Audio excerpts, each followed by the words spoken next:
Hey guys, here we are in the middle of Module 5. So I just want to do a short recap on what we learned in Module 4 and how it's going to apply to our overall understanding of the courts. Um, and then maybe just a quick overview of what we're doing this week in Module 5. Uh, and then I just also wanted to include a quick reminder to make sure you post your initial thread for this week's discussion topic by the end of the day tomorrow. Okay.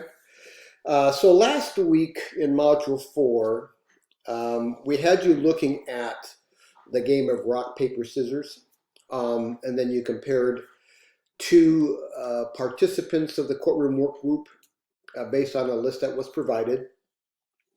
And researching their powers or duties, try to figure out, or not figure out, tell us who you thought should win the round and then why.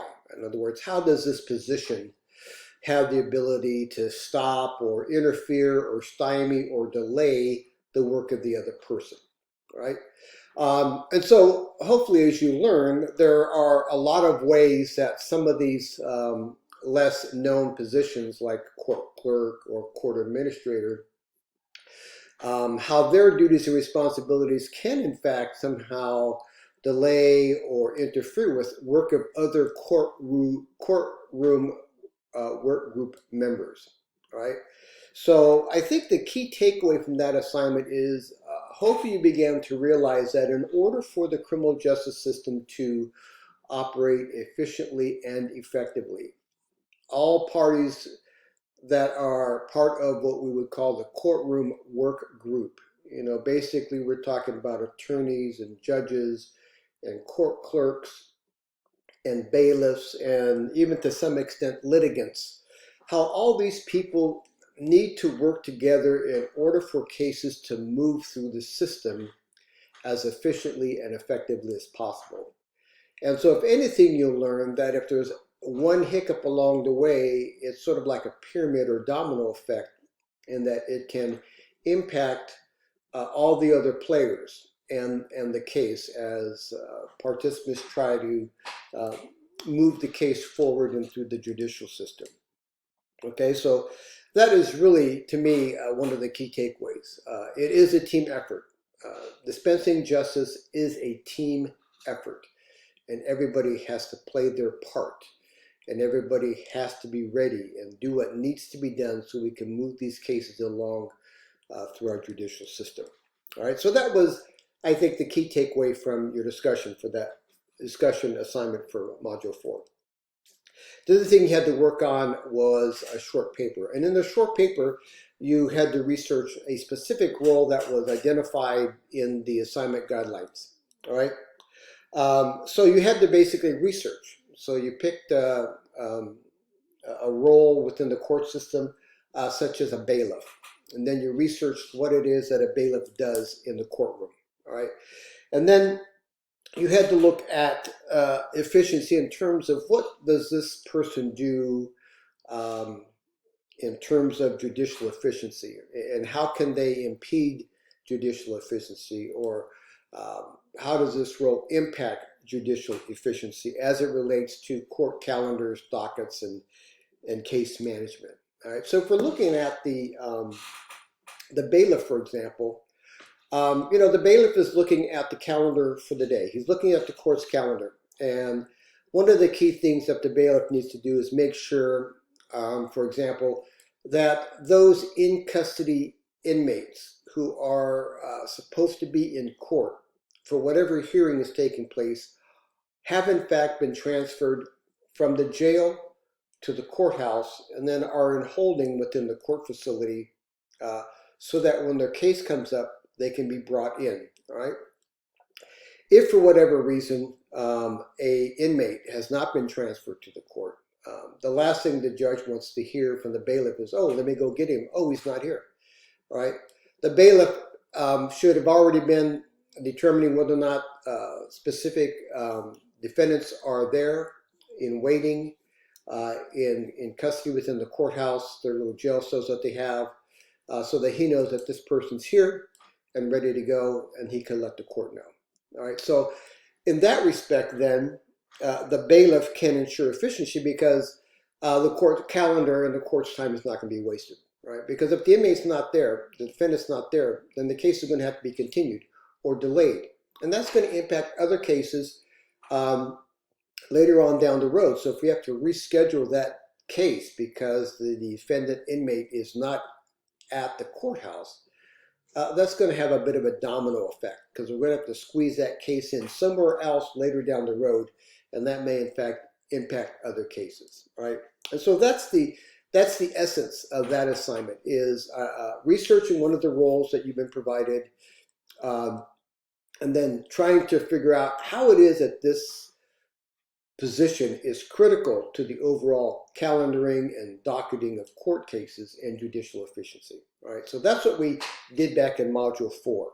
All right, so that was the purpose behind some of those particular assignments.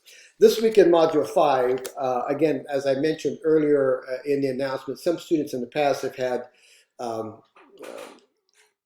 problems with this particular module and then milestone 2 because it's asking you to look at some of these processes and techniques. So take a look at my short module lecture, and then I think it would all come together, because the purpose of my short module lecture is to fill in some gaps for you guys, so you have a better understanding as to what we're looking for. All right.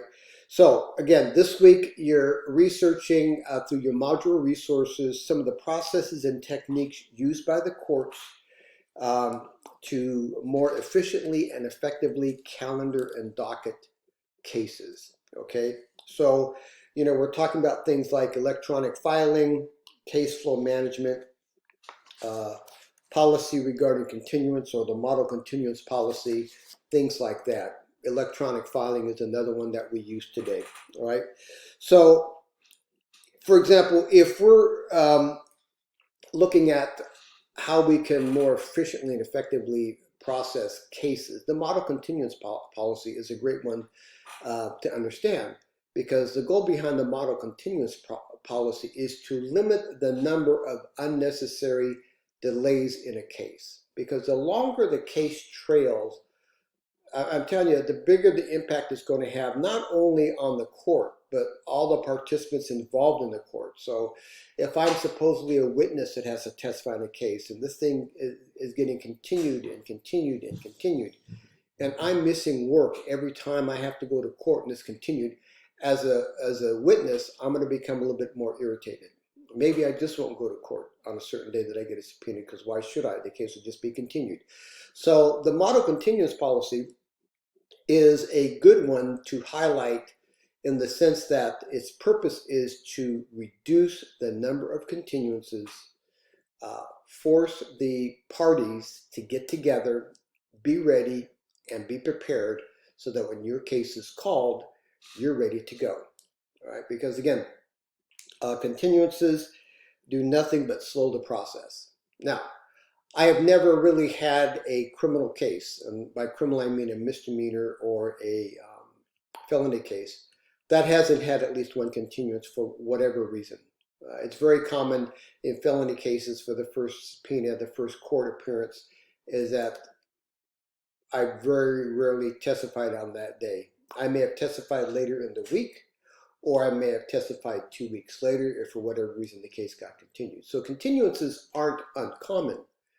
But the purpose of the model continuous policy, for example, is to reduce those unnecessary continuances that impact the case negatively and impact judicial efficiency and effectiveness. All right, so that's just an example. So that's one of the processes and techniques associated with what we're talking about this week, and how the courts use these as a means to more efficiently and effectively process and move cases along in an efficient and timely manner.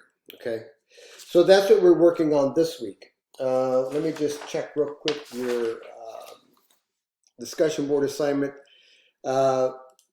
Discussion board assignment, you need to identify one of the main points or techniques from the module resources. And again, that would be something along the lines of electronic filing, case flow management, continuance policies, and so forth.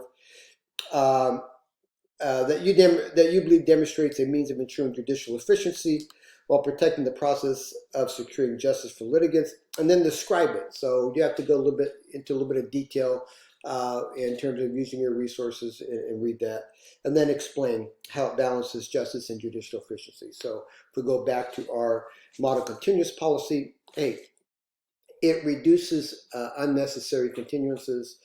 It forces all the parties, all the lawyers, the courts to be ready when their case is called so that the case can move through the system and either get resolved or move to the next step in the judicial system. Okay, so that's what we're working on this week. So if you have any questions about this, let me know.